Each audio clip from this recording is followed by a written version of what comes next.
In 2016, the Project M community was flourishing, and at the highest level, there was no doubt as to who was the best player in the world. It's just a Oh my gosh! Oh my gosh! What a way to close it out! That Donkey Kong was controlled by the NorCal native and undisputed #1, ThunderzReign.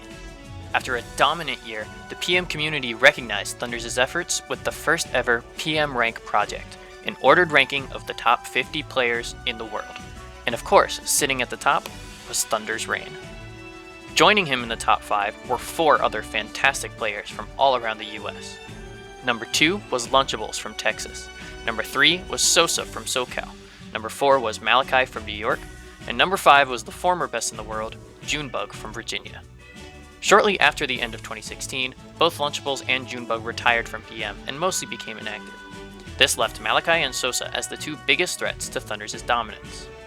Malachi had had his breakout year in 2016, and was well known as the best dual main player in all of Project M, wielding both Peach and Sheik at the highest level. Sosa, on the other hand, had seen national level dominance as early as 2015, and through that time he maintained his status as the best Wario player in the world. These cross-country rivals would actually end up meeting each other fairly early in the year, at the East Coast major Flex Zone 2. With Malachi being sent into losers earlier, he would meet Sosa for the first time in 2017 from the loser side of Grand Finals. In order to defend his home turf and take the tournament, Malachi would need to win 2 sets while Sosa only needed to win 1. But Malachi went Peach for the entire match and was able to clutch it out. That's a good tech. That's it! And Malachi teams up for New York! Excuse me if I pop off a little bit, but I'm from New York. This match would set the tone of the highest level for a while, as the 3 top players wouldn't end up meeting each other again until early summer. That being said, the 3 continued to dominate in their own ways, usually winning large events around the country without too many upsets. It looked certain that Thunders, Malachi, and Sosa would be the 3 best players of 2017. 2017 also saw the repeat of the Project M Championship Circuit, PM's premier tournament circuit format from 2016. The 2017 circuit would begin at Shuffle, Battle of the Midwest. With new stakes and new prizes on the line, it seemed certain that one of the top 3 would take the title, but there was one problem. None of them entered. So, who are the top players if the top 3 don't enter? Enter Switch and Hyperflame, the top 2 seeds at Shuffle. Switch was a New Jersey native and Wolf main, while Hyperflame was a Virginia resident and Lucas main. With the first circuit tournament on the line, Hyperflame was eliminated for 3rd place in Losers Finals, allowing Switch a full winner's side run to his first big tournament victory. Might be it! Oh, and he ends the tournament in the most Switch way possible. This was Switch's first big tournament win of the year, but not really his big breakout. After Shuffle, Switch would attend the Philadelphia Championships, where he would defeat Hyperflame and Malachi. Then, at his next tournament, called Don't Sleep, Switch would earn another big tournament win by defeating Sosa. It looked like a new tier of player was forming, with the top 3 starting to show cracks in their dominance. Luckily, the next big tournament was coming up, and all 5 of these players would be in attendance. At the end of May of 2017, SoCal PM put on a tournament called the Bigger Balc in Pomona, California. Between extensive advertising and fantastic fundraising, Bigger Balc would earn the attendance of every top player of the time, and eventually obtain the highest to-date attendance of a Project M 3.6 tournament. In fact, at the time of recording, Bigger Balc is still the 3rd largest PM tournament of all time. That's insane. So with so much talent in the mix, the top 3 were set to have their challenges. But I don't think anyone expected Malachi to drop his first set in round 1 pools. With his bracket position ruined, Malachi found himself playing against ThunderzReign in round 2 of a 64-man bracket, with the loser being forced into a horrendous loser's bracket position. But with his pools loss still stinging, Malachi kept his composure and defeated the #1 player in the world. Oh, reverse. Okay, this is gonna be hard. Oh no, That's Needles, it. that's it. Yep. Yo, Bobberson. I'd like to say this is the tournament where Malachi would make a claim for best in the world, but in a round after beating Thunders, Malachi was also sent to the losers bracket. So with 2 of the top 3 in losers, what would happen to the last of the top 3, Sosa? Well, with only 1 match remaining before top 8, he would have to defeat an up-and-coming Mewtwo player from Texas. Oh, I don't think he has a jump. I think that's it. That's it. That's it. Fuzz beats Sosa. Wow. 3-1 in winner's side. And just like that, all of the top 3 were in the losers bracket. So who's left? What about Switch or Hyperflame? Well, after defeating Sosa, Fuzz would go on to defeat Switch and claim his spot in Winners Finals.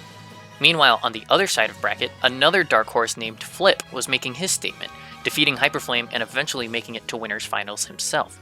2 new faces making it to Winners Finals of the largest tournament of all time. Well, I say new faces, but the Connecticut resident and Snake main Flipp had actually been a national contender in 2016, even taking sets off of Malachite in the past.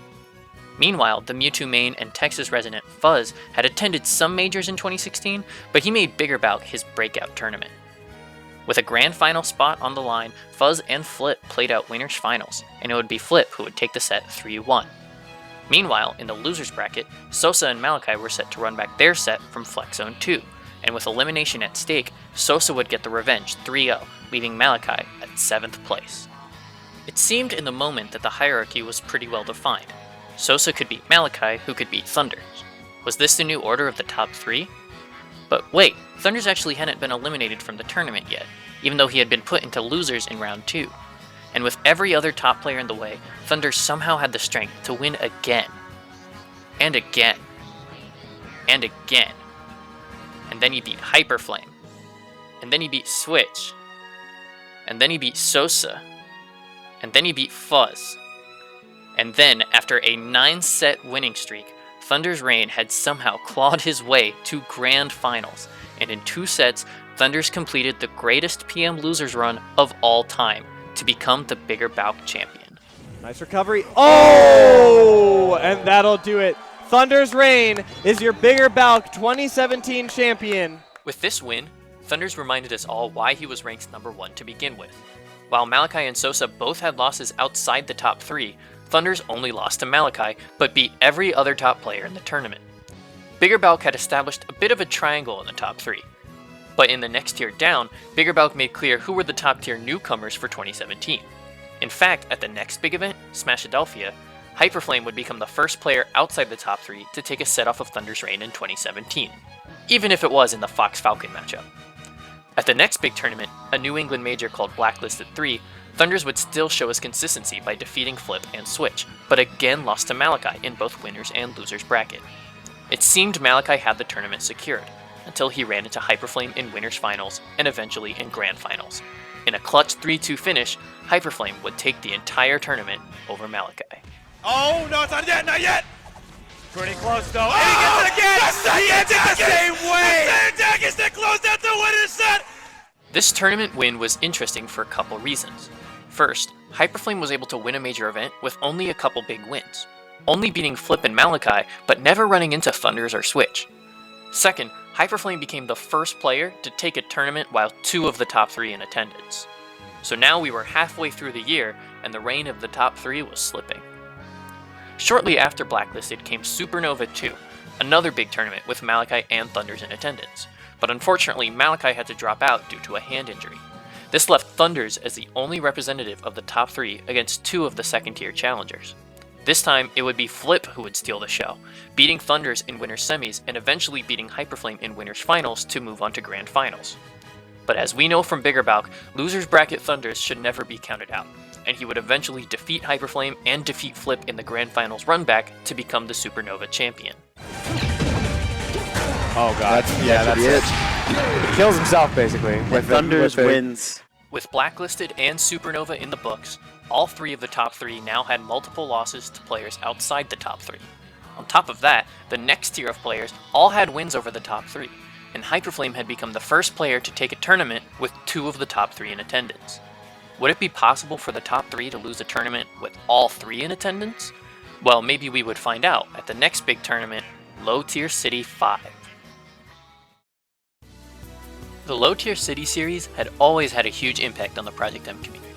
The tournament, run from Irving, Texas, has had its fair share of breakout performances, including Thunders' first major win in 2016. In 2017, however, Low Tier City would be the second tournament of the year to host all of the top 3 players of the time, as well as 2 more of the players from the top 7. Thunders had the most pressure to try and defend his Low Tier City 4 title, but he would be sent to the losers bracket early in a surprising upset. Meanwhile, Sosa, who was looking for his first major win of the year, was also sent to the losers bracket early, and eventually eliminated in top 8, with both losses coming from players outside the top 7. It would be Malachite, who seemed to have found his home in the losers bracket all year, that would finally make his way to grand finals on the winner's side. With Thunders in the losers bracket and his title to defend, Thunders did what Thunders did best and went on a crazy losers run, defeating Switch, defeating both of the players that beat Sosa, and eventually getting his revenge on the player that originally put him in the losers bracket, making Thunders and Malachi the 2 finalists of Low Tier City 5.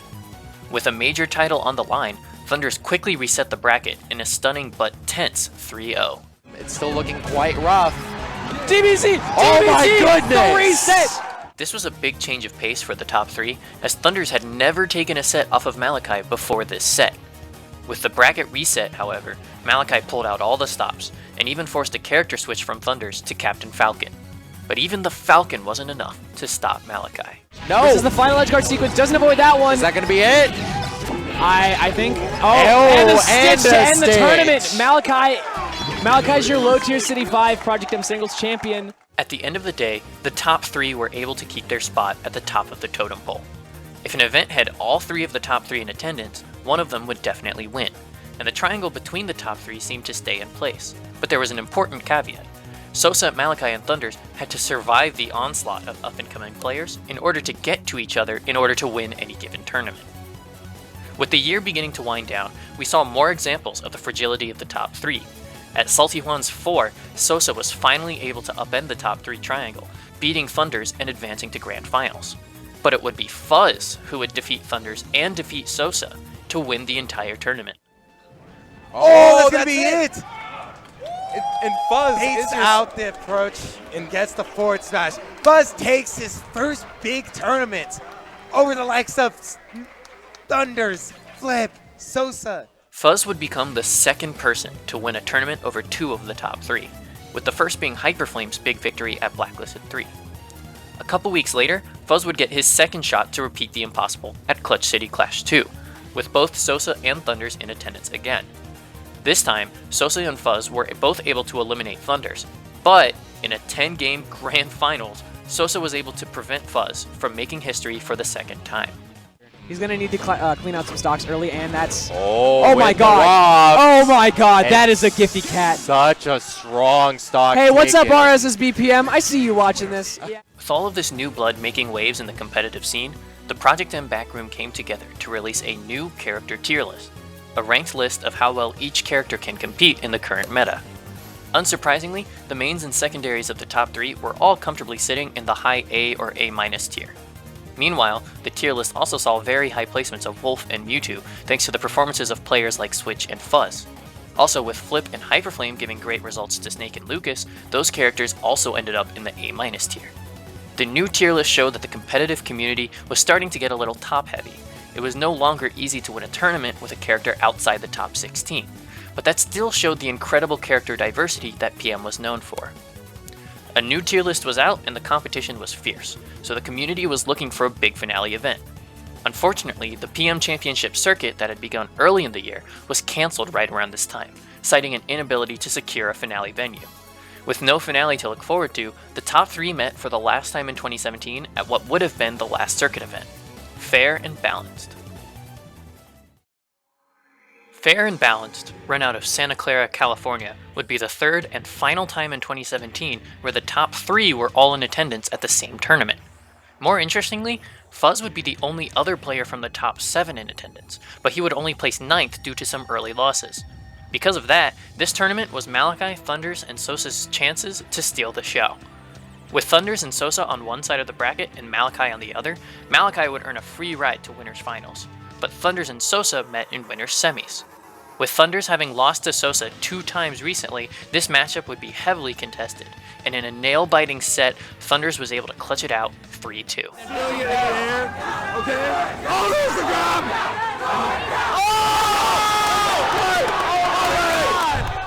With Sosa out of the way, Thunders' next set was against Malachi, who had been winning the matchup all year.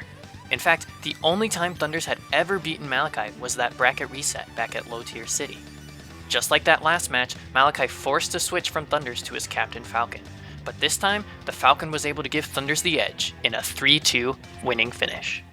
It just evolved into like guru roars, and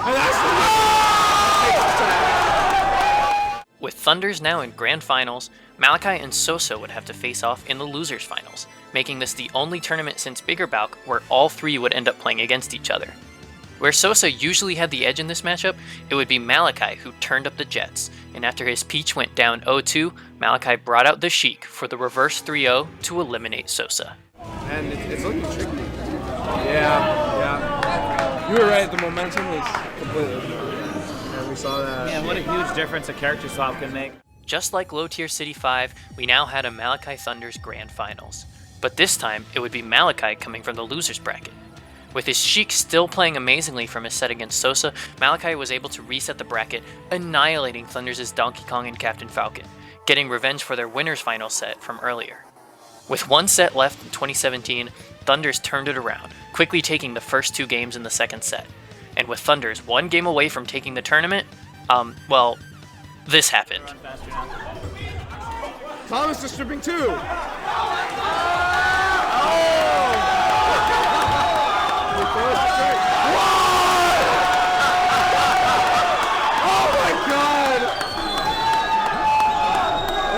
Evo shit. Shirtless grand final. Whoa! Spot knocking the down smash. That's not something you see a lot.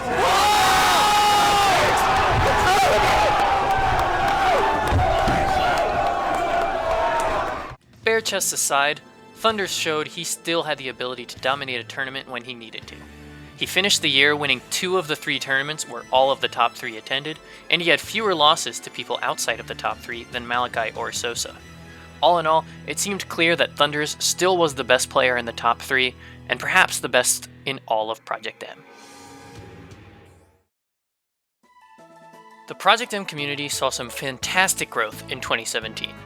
We saw some incredible attendance numbers with a new largest tournament ever, with a couple events earning over 300 entrants. We saw international competition from players from countries like England, France, Australia, and Japan, just to name a few. We saw a metagame develop that at the highest level still allows for an incredible amount of character diversity and depth. And finally, we saw top players new and old show up to enjoy the game they love and make friendships that will last a lifetime. At the end of 2016, I said that I was certain Project M is here to stay, and it isn't going anywhere. Now at the end of 2017, I ask you this: how far do you think we can go?